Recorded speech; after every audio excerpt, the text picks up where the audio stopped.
What is up, guys, and welcome to week 2 of the Daredevil reviews. I am actually joined on the couch today with Justin. What? It's been a while. You've actually gone ahead and done your job and came down here. Yeah. Like you get very little tasks you actually have to do for the channel, and you finally did one of them. Yeah. We're going to be talking about last night's episode. This is episode 3. Before we begin, the second ever Monkey Adventures retraction. What was my score for episode 2 last week? What is your score for episode 3? Episode 2? Now? Yes. 4.5. You came up a full point. Yeah. Which bumps our first 2 episodes from an 8.25 to an 8.75. That's extremely solid. Yeah. And things only go up from here. Oh my god. So we always go ahead and we start off the first part of the episode with us talking about the non-spoilers. Justin, we'll go ahead and give us we can't really go over a synopsis. We can do a very brief overlay, but we don't get into any of these spoilers. We'll talk about more of the cinematography, more of the setup, the lighting, the atmosphere, the emotions, and the acting itself. And then we'll let you know that we're cutting it and we're switching to spoilers at that point. If you stick around, cool. You're ready for spoilers. If not, go watch the episode, come back and comment what your thoughts are, and then watch the rest of the episode to find out the rest of our comments. If you are watching the video and not the live stream, hello video, and you should have already seen the episode, or seen episode 3, because else why are you watching a review of episode 3? If you haven't watched the show, go watch it. Fantastic show. Is there? I don't. The synopsis of this episode is fully focused on the courtroom, the court scene. Yeah, and that's really all we can touch spoiler free of that, because there's so much that actually happens in a short amount of time, and it's still an hour-long episode. And I say a short amount of time. Yeah, this episode was fast. And it left me extremely disappointed and wanting so much more. I want so more. Why did they treat us with 2 episodes last week just for us to starve this week and next? Because the cliffhanger we get at the end of this episode, chef's kiss. It is a perfect cliffhanger. The cinematography. I don't want to get into it because spoilers, but there's a specific scene that I had to pause because I was in a party chat when I was watching it, and I had to pause to explain what my eyes were seeing so I could fully process it and enjoy the effort that was put in, not just cinematography wise, but editing, how they edited the scene as well. So there is a scene I'm going to bring up. I don't believe this is. To me, this is not a spoiler, but there is a scene. It is towards the end of the court case. Okay.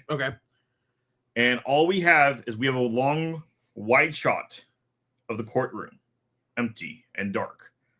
We get Matt walk in, sets his walking stick behind him against one of the cues, walks to the front and sits down, and is so small in the scene.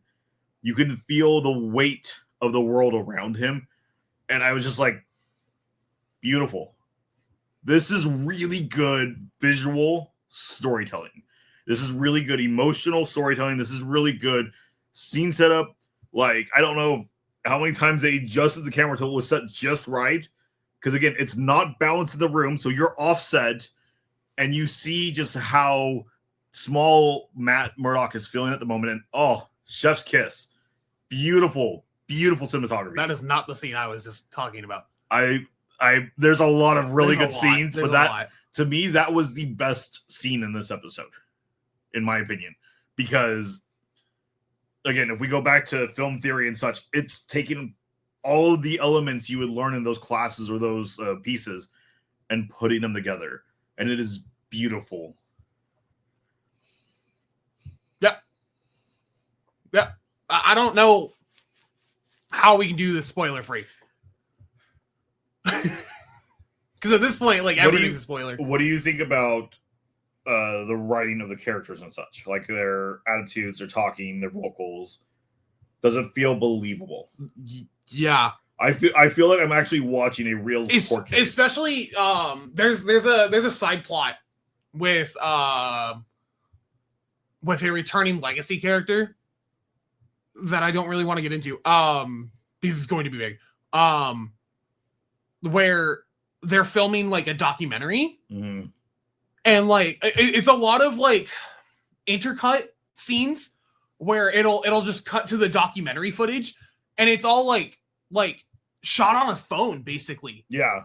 And it's all what is it called? Not interview. I guess interview. But like basically the character is interviewing citizens, and it that feels so real. If you've ever watched, and I know this is completely the wrong demographic for this kind of show we're talking about, but if you ever watched the movie version of Rent, anytime that we jump to, I forget his name, but the videographer's camera and point of view and such, it feels like that. It feels very rough, very unpolished, very amateur. It feels like an on the streets documentary. Yeah, and you could tell that it's all being done like very much post production. They're setting it all up right, but it feels extremely real and authentic. Okay, but like I think they're genuinely using different cameras. Oh, I think so. Because like in episode 2, there's a shot from the crowd that's filmed from a phone, and it's filmed vertical. Yeah, from and like this is something that they've never done on Marvel on Disney Plus. Well, no, yeah, well, Marvel. Yeah, Marvel as a whole, they never played around with different cameras. Because even when this, No Way Home, or which one is Europe? Europe is Far From Home. Far From Home. We get a couple of those vertical shots, but you can tell it's being shot on a full length camera and being cropped in. Yeah. This really made me think of like this show is doing a lot more things like Bo Burnham's Inside, where he uses 30 different cameras for different shots and different effects because it gives you a different feel. And normally in TV show and such, you use your big rigs and you edit it down, but it changes the aspect of it, changes the feel of it, and these feel like genuine shots. The one you're talking about of them shooting on a phone, you can tell the shot is filmed on a phone. Yeah. And it feels like when it's switching to both sides, it feels like it's being shot at the exact same time. It literally feels like the director told all the extras, hey, pull out your phone and start recording him so that I can get the footage. Yeah. That's literally what it feels like. And this show is doing so many things that I love. And I love it. It's so good. This show is, I think this show is my number one show for Disney Plus. I'm going to wait, but we're getting there. At this moment. We're getting there. I'm going to wait. Spider-Man was really good. Spider-Man was really good. I will give you that. I'm going to wait. But this show has beaten Spider-Man for me. I can respect that opinion. Because, and again, I'm an animation buff. To me, animation is such a hard art form, and I will always lean to animation. This show has beaten that because there are still some writing parts in Spider-Man that I was like, the writing's a little weak, and okay, maybe it's because you're trying to deal with animation also, so you're trying to get it worked out, where this is just really extremely good writing. Yeah. The show is very fun. It's very engaging, very entertaining. Each episode's an hour. It feels like 20 minutes at most. Like, I watched it last night, and it went to credits, and I'm sitting there staring at the screen like, no. I just started. You can't be done. And I watched the entire credits hoping for anything at this point. Yeah. It's just like, I need more. Well, because like every other episode has had a mid-credit scene. This one didn't. And we'll get into that in the spoiler section.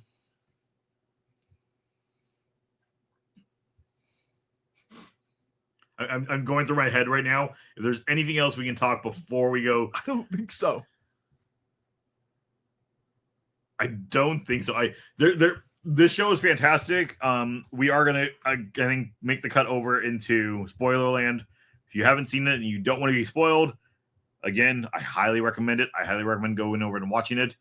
If you don't care about spoilers and want to continue watching, please do, because here's where we can start talking actual details, and Justin can give us the actual synopsis for the episode. Again, the brief summary was this is just a courtroom episode, and it's a really good courtroom episode. Go ahead, take the synopsis. All right, so I didn't watch seasons 2 and 3 of original Daredevil, but what I have always been told was the courtroom scenes were pretty weak. Yeah. This is a courtroom episode, and I'm gonna get ahead of myself. This is the best episode of the series yet. Yeah. So, episode starts with Matt Murdock visiting Hector Ayala, where the late Camar de los Reyes gives a powerful performance with a meaningful monologue regarding his home in Puerto Rico. While he may have to get his hands dirty, this is coming from Collider, by the way. Murdock does indeed manage to find and keep hidden Nikki Torres, the victim of the beating Hector witnessed in the subway that started this whole legal affair. Turns out, Nikki is a local drug dealer and a police informant who apparently did something to upset Officer Powell and his late partner. Powell is pretty sore from being beaten by Murdock in the last episode, and he'll do anything to make sure Torres doesn't take to the stand. Powell even tries to interfere with the trial by getting to Torres before he can testify, but thanks to some sleight of hand from Cherry, who seems to be doing just about all the heavy lifting in the series thus far, Murdock's star witness is able to arrive on time. Tragically, Torres gets cold feet at the last second and lies about his involvement, likely because of the army of NYPD officers who are at the trial. Pause. This is the scene I was talking about. Because you get... You know, they do this a lot, where Matt is listening to somebody when they're talking, and he's listening if they're lying, right? Mm-hmm. And he's probing the witness. Is that what you call it? Questioning. He's questioning he's questioning him, and he's listening for if he's going to say to the jury and the judge that he is the police informant. Yeah. And you get this off shot of him in the stand, and it keeps cutting back to the crowd of the officers, and it starts going in slow-mo, and you hear the heartbeat, and then it starts playing the main theme of the show, and I had to pause it because it was so clean. I was like, oh my god, you were strung up, waiting, bated breath. Every frame was hell, torturous, all for him to say no and lie. Oh my god, it was crazy. Anyways, one of those officers also bears a tattoo of the Punisher logo, further indicating that something fishy is going on within their ranks. Following the blow during the trial, Matt confides in Cherry and his law firm partner, Kristen McDuffie, both of whom are characters that Born Again really need to start developing further. That's their opinion, not mine. The first 3 seasons, Daredevil really gave a lot of agency. This is something. Hold on.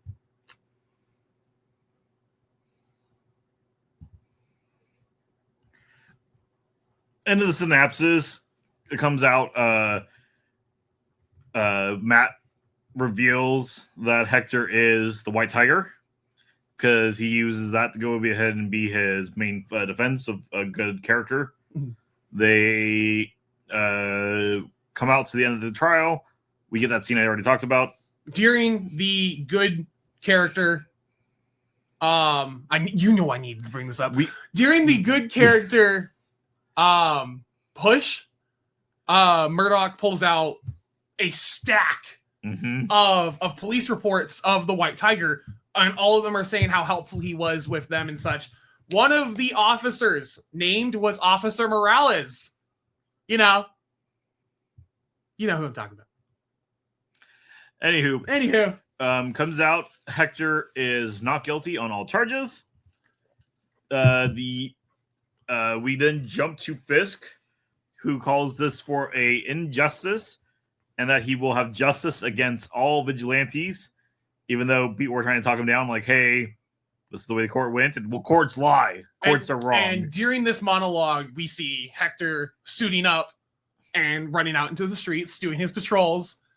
And Fisk's monologue ends, and a thug comes out of the shadows and shoots Hector in the head. Yes. And you roll credits. My jaw was on the ground, and I was staring at the screen like, what? This is a mind-boggling end of an episode. It is such a good cliffhanger. So writers, fantastic job. Oh my god. I am so mad at the end of this episode. Oh, we did forget to mention that before after they read the charges and before that scene, there is a scene of Murdock with his new girlfriend, where he's talking about the bottle of I forget the liquor. I don't remember, but how they saved a bottle to celebrate when the system works. Yes, that's the specific line. Is that it's a good reminder that the system works sometimes, just for the system not to work. All of it to mean nothing. This episode is fantastic. This episode is extremely strong. If you watch the first two episodes, you're watching this section of it, and you're not sure you really want to give another hour to it, give another hour to it, because this we never get to see Daredevil. Daredevil is not in this episode. This is purely Matt Murdock. And it is so good, Matt Murdock. We get so much time with him. The writing, the questioning, the way the discussions are going, it feels like you were watching a legitimate, real court case. This feels real. It feels authentic. It feels like these are real, actual people living in this world, which is really hard to do. Because, like, I'll watch Law and Order sometimes, or NCIS, and you're like, I get you're trying to be real about this, but you're not there. This feels like you are watching a true like crime case.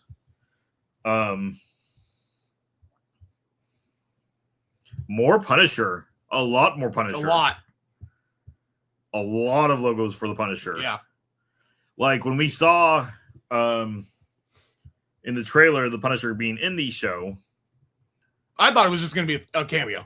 I didn't think that our whole plot was going to be basically around it. I don't know if the whole plot is. Fisk is still going to be our main plot. Yeah. Fisk is going to be one way or another the main plot the whole way through. We're going to have we're leading into some serious conflict next week, which is good. We had a Matt episode, now we need a Daredevil episode to balance it out. But I'm curious to see where they're going to take the Cult of the Punisher. Because I don't know what we have set up for it yet. Because on top of that, the Cult of the Punisher follows the Punisher's like rules and such of how he sits. I hope so, because obviously they're not. They're not. That's why I'm confused. A bad guy's a bad guy, George. No. I am well aware of this. Right is right and wrong is wrong. But the Punisher has his guidelines that he sticks by. And yeah, he murders. He has no problem murdering. But it's only bad guys he murders. Where we're seeing that the police in this universe are followers of the Punisher, but they're punishing good guys. That's not the Punisher. Which is what I'm curious about. And it makes me wonder, okay. We're going into rumor territory. Okay. And this is not even, this is theory territory. I won't call it rumor territory. Here's my theory.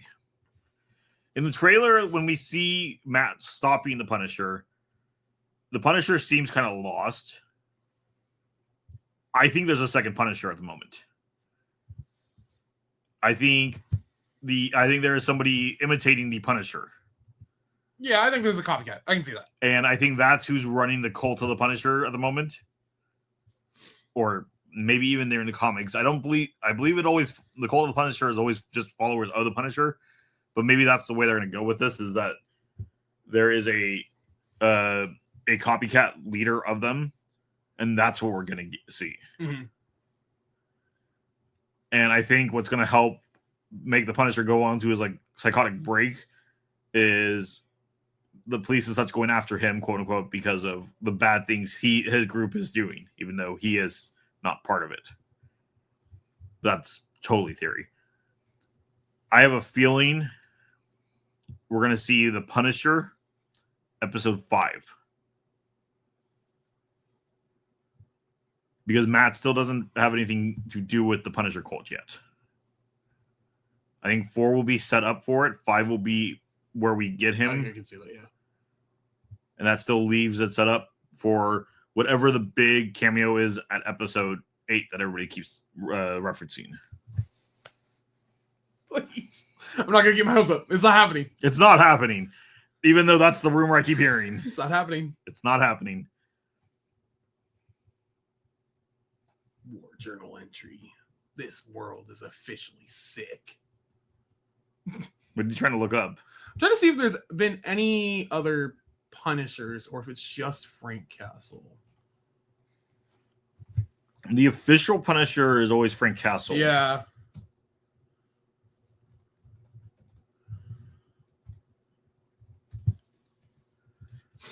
A copycat, though.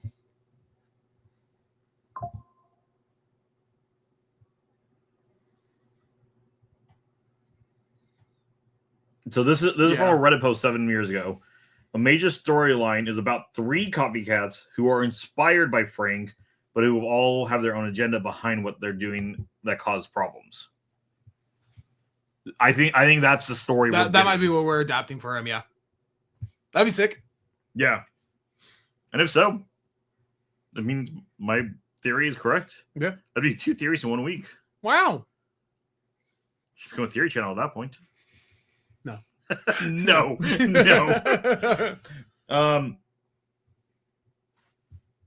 Thoughts, inputs, criticisms. I like the credits, how it ends, how there isn't like just generic music. It's the sounds of the Puerto Rican beach that Hector was talking about. I like that a lot. Something you don't like in the episode. What do you want from me? Because I'm trying to. What do you want from me? I'm trying to still be critical of it. Not enough Fisk. I don't know. Not enough Fisk. I don't know.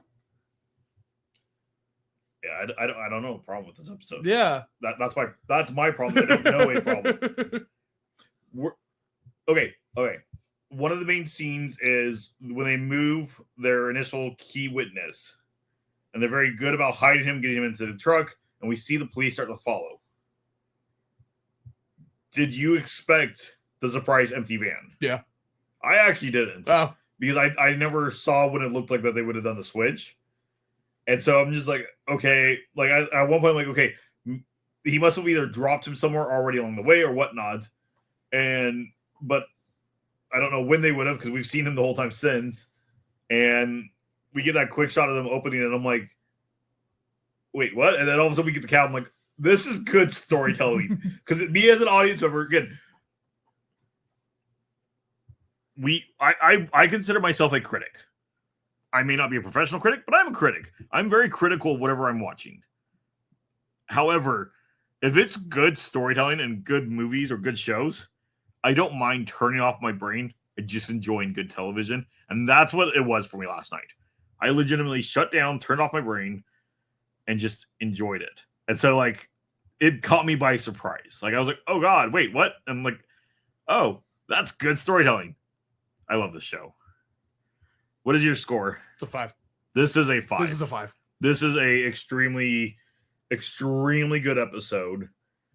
This is our first perfect episode of the season. Mind you, that beat Spider-Man by like 5 episodes. Yeah. So, that means this episode is a 10 out of 10. The average at this point is a 9.12. Or, no, 17, sorry. That's super solid. Pretty good. This show is extremely, extremely good. It is extremely worth it. Highly, highly recommended. If you got any opinions on it and you want to drop it in, we'd love to hear them. But I'm so bummed I have to wait a week. That is a week too long. I'm like, what do we do? Like, what do I do? I want to go buy Daredevil comics right now. Like, they have a special print that's like $15. That's just the whole Born Again storyline. Yeah, because frankly enough, we've already had Born Again already. Born Again has already been adapted. They're just using it as the title because thematically it makes sense. Yeah. But this is such a good episode. Again, if you haven't seen it or you haven't seen the show, extremely recommended. A 9.17 in 2 weeks. This should have been part of last week. This episode should have been part of last week. And because that would have helped keep... We've heard other reviewers have started to back off the show because it's not getting the numbers that like other shows have gotten, which is unfortunate. We'll continue watching the whole way through, and we're going to continue reviewing it the whole way through, even if the video series doesn't do anything, because we're still going to talk about it, because we like to talk about things. And this leads us into Thunderdolts. Thunderdolts. I'm not expecting anything out of that show. Thunderdolts. Though, if any of the writing team from this show is on Thunderbolts, it might give me more encouragement. Listen, man, if we're adapting Century 2001, I think we got something good on our hands. If we're adapting Century 2001, which they could. They could. I think it's 2001. It's either 2000 or 2001. I'm trying to think if there's anything else for us to say, though. 2000. My bad. No, I think we covered it. That was quick. Yeah, I mean, because again, there's not... There is no action scenes in this episode. And I thought for a superhero show that I'd be kind of let down by that. And I was not. And all honesty, I think if even with the weird CGI of She-Hulk, I think if the writing was to this level, I think we would have had a second season of She-Hulk. Probably, yeah. And like if I had heard that the writing was this good, frankly enough, I would have been interested to go see it. I was burnt out at that point. I'm back to watching Marvel shows because we're reviewing them. Because I heard Agatha might be okay, so I tried Agatha. And because Daredevil is one of my favorite heroes, and so I was like, I'm going to go watch it. I didn't care if it was going to be bad. I would have watched my way through it. And I would have complained the whole way through it. But I don't get to complain this way. I unfortunately have to sit here at the high end of the scores. We're eating good this year, George. You and me. No. This week. This month. What do you mean? We were eating good in January. Spider-Man was good. Spider-Man was good. It was solid. Yeah. I'm saying we were eating good. Our favorite heroes are... My favorite hero. I mean, Spider-Man's not one of my favorites, but I do like Spider-Man. I do think, though, we are going to still have a couple more good properties this year. Lilo and Stitch being one of them. 4. Fantastic Four. I'm still not sold. Kevin Feige. I'm still not sold on the show. Movie, whatever. Kevin Feige, please. Because I still don't think Pedro Pascal is the right actor for Reed. And that's just a personal thing there. And the one trailer we got of it felt very rough. And what have you seen him in besides Mando? I've seen him a couple times. I just don't remember what shows. Okay. I have seen him in more than one thing. Okay. But a lot of his acting is usually very similar. He does not have a wide range. I disagree. You're allowed to do that. We always encourage different opinions. Because I think him and Wonder Woman is like really, really good. Gosh, I don't like him in Wonder Woman. No, I don't like. I liked how goofy he was, and like if he's like the same kind of goofy for Reed, say okay. We'll see. Anywho, you made it this part of the video. Be sure to like and subscribe. Comment the devil's work is never finished.